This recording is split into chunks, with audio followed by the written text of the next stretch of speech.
आजकल ऐसा लगता है दुनिया एक्सक्लेमेशन मार्क पे ही चलती है। हर सेंटेंस के आगे इतने सारे एक्सक्लेमेशन मार्क होते हैं। शायद हमें पता नहीं कि एक्सक्लेमेशन मार्क कहाँ लगता है। शायद हम कंफ्यूज हो जाते हैं कि कॉमा कहाँ लगना चाहिए।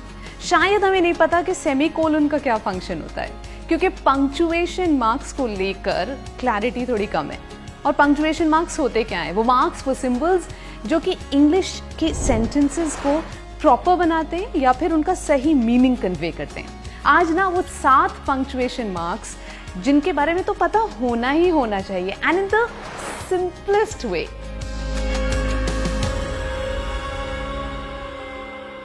सबसे पहले ये समझना है कि कुछ टर्मिनल पंक्चुएशन मार्क्स होते हैं, कुछ पंक्चुएशन मार्क्स होते हैं for possess.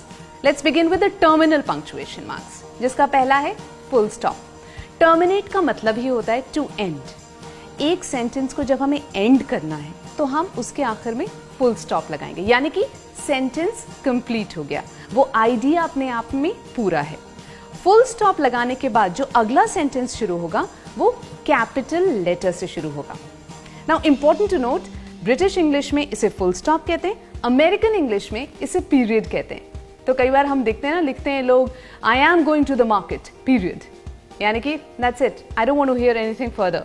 So period American English में फुल स्टॉप को ही कहते हैं। अब इसके एग्जांपल्स क्या होंगे? I am going to the market full stop, the concert will happen at Siri Fort auditorium full stop. दूसरा पंक्चुएशन मार्क है एक्सक्लेमेशन मार्क, जिसपे दुनिया जिंदा है, मतलब हर सेंटेंस के आगे एक्सक्लेमेशन मार्क लगता है। लेकिन एक्सक्लेमेशन मार्क उस सेंटेंस के बाद लगता है जिस सेंटेंस में हमें किसी इमोशन को एक्सप्रेस करना है। मतलब मैं बहुत ज़्यादा एक्साइटेड हूँ किसी चीज़ को लेकर, तो उस सेंटेंस के बाद मैं एक्सक्लेमेशन मार्क डालूंगी। मतलब एक तरह से मैं ये भी कह सकती हूँ आई got the concerts ticket. Now इसके बाद फुल स्टॉप है तो एक नॉर्मल सा सेंटेंस है।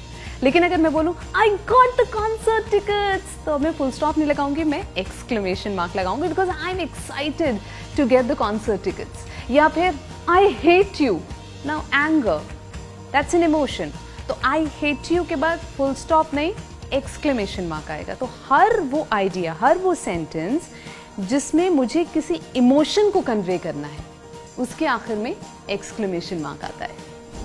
सबसे आसान terminal punctuation mark is a question mark. हर वो सेंटेंस जिसमें एक सवाल है, उसके एंड में क्वेश्चन मार्क आएगा। When would the mother visit us, माँ कब आएगी? या फिर what is your name, question mark. By the way, comment section में आप मुझे बता सकते हैं आपका नाम क्या है। कुछ पंक्चुएशन मार्क्स होते हैं जो वहां पे इस्तेमाल होते हैं जहां पे एक नेचुरल पॉज आता है। कॉमा को लेकर बहुत कंफ्यूजन है, कॉमा कहाँ पे लगेगा? तो मोटा मोटा रूल ये है कि जहां पे भी हम एक नेचुरल सा पॉज लेते हैं वहां पे कॉमा आएगा। ऑफ कोर्स लिखते वक्त हम कॉमा लगाएंगे। जहां पे बहुत सारे वर्ड्स हैं जिनको हमें अलग अलग करना है, या फ्रेजेस हैं जिनको हमें अलग अलग करना है। I danced with Shilpa, Rohan, Rohit and Mansi. तो शिल्पा के बाद कॉमा आएगा, रोहन के बाद कॉमा आएगा, रोहित के बाद कॉमा आएगा, एंड मानसी फुल स्टॉप। जहां पे एक फुल सेंटेंस है लेकिन उसके साथ हमने एक और वर्ड लगाया है जो शायद हमारी ओपिनियन है या हमारा रिएक्शन है। Fortunately comma he went to the hospital. अब ये जो फॉर्चुनेटली है, ये राइटर का या जो बोल रहा है उसका ओपिनियन है, तो इसके बाद, इस एक्स्ट्रा वर्ड के बाद भी कॉमा लगेगा। जब हम किसी को एड्रेस कर रहे हैं, जैसे sir can I take this chair, तो सर के बाद भी कॉमा लगेगा। Can I take this chair के बाद क्वेश्चन मार्क लगेगा। या फिर मैम के बाद हमेशा कॉमा लगेगा, ma'am can you please explain this once more. तो ये 3 जगहें जहाँ नेचुरल पॉजेज आ रहे हैं, यहाँ पे कॉमा लगेगा। कभी ना कभी जिंदगी में आपने भी ये खुद से कहा होगा कि यार ये सेमीकोलन किस बला का नाम है, क्यों लगता है सेमीकोलन क्यों बनाया गया?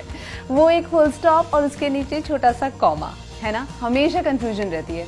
और शायद हम कभी सेंटेंसेस में इस्तेमाल भी नहीं करते क्योंकि पता ही नहीं कहाँ आना है ना।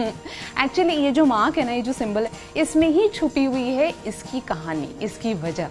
इसमें एक फुल स्टॉप है और एक छोटा सा कॉमा है, यानी कि ये फुली उस सेंटेंस का एंड भी नहीं है और वो हल्का सा पॉज करके दूसरे सेंटेंस की तरफ बढ़ रहा है। सेमीकोलन हमेशा 2 ऐसे सेंटेंसेस के बीच में आता है जिनका आपस में एक रिलेशन है, वो क्लोजली रिलेटेड सेंटेंसेस के बीच में आता है। हालांकि वो दो सेंटेंसेस अपने आप में कंप्लीट हैं, लेकिन उन दोनों का गहरा रिश्ता है। जैसे कि अगर मैं बोलूं I love desserts, ice cream is my favourite, so I love desserts के बाद आ जाएगा सेमीकोलन और आइसक्रीम इज माई फेवरेट के बाद फुल स्टॉप। या फिर I love all seasons, monsoon is my favourite, so I love all seasons के बाद आएगा semicolon, monsoon is my favourite. Please आप भी यूज कीजिएगा तो मुझे ऐसा लगेगा कि आपको भी क्लैरिटी आ गई। सेमीकोलन का मतलब ये होता है कि कोलन भी आएगा। कोलन बोले तो वो दो डॉट्स। कोलन हर उस सेंटेंस के बाद लगेगा जिस सेंटेंस में एक हिडन मीनिंग है कि this is what I mean, मेरा मतलब ये था। जैसे हम कहते हैं ना कि you know what you should do, colon practice. या फिर सिंपलेस्ट है ना, आंसर्स हम लिखा करते थे, this science project would need the following, colon a scale, a sharpener, a compass, a whatever. So we are outlining the things. So जहाँ जहाँ पे हमें ये बताना है कि इस सेंटेंस का मतलब ये है, उसके बाद कोलन आएगा और फिर हम बताएंगे this this this this this. So वहाँ पे आएंगे वो दो डॉट्स जिनको हम कहते हैं कोलन। एक और बहुत इंपॉर्टेंट पंक्चुएशन मार्क इज जिसको हम कहते हैं ऊपर वाला कॉमा, बट ऊपर वाला कॉमा नहीं, it's called apostrophe mark. Apostrophe mark दो सिचुएशन में आएगा, एक जहां हम एक एक्सप्रेशन को कॉन्ट्रैक्ट कर रहे हैं और दूसरा पोजेशन के मामले में। कॉन्ट्रैक्ट कर रहे हैं मतलब I am going to the church. I am going to the church को जब मैं आई अपॉस्ट्रोफी मार्क एम कर दूंगी, I am going to the church, वहां पे ऊपर आएगा अपॉस्ट्रोफी मार्क। तो मैंने वहां कॉन्ट्रैक्ट कर दिया ना, एम की जगह ए हटा दिया और ऊपर वो अपॉस्ट्रोफी लगा के एम लगा दिया।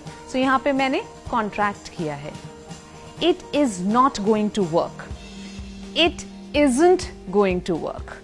Is not को मैंने कॉन्ट्रैक्ट किया है, वहां पे ऊपर अपॉस्ट्रोफी मार्क आएगा। दूसरी सिचुएशन जब हम एक पोजेशन वाले रेफरेंस के साथ कह रहे हैं, उसका brothers boss is not well, brothers brother का बॉस, राइट? तो brother apostrophe S would it's basically you know I'm talking about उसका ब्रदर के साथ ताल्लुक है। इट इज नॉट ब्रदर्स, बहुत सारे भाई वाला नहीं है, यहाँ पे अपॉस्ट्रोफी आ रहा है। भाई का boss is not well. Anna's mom went to the hospital. Anna's, Anna ANNA apostrophe S।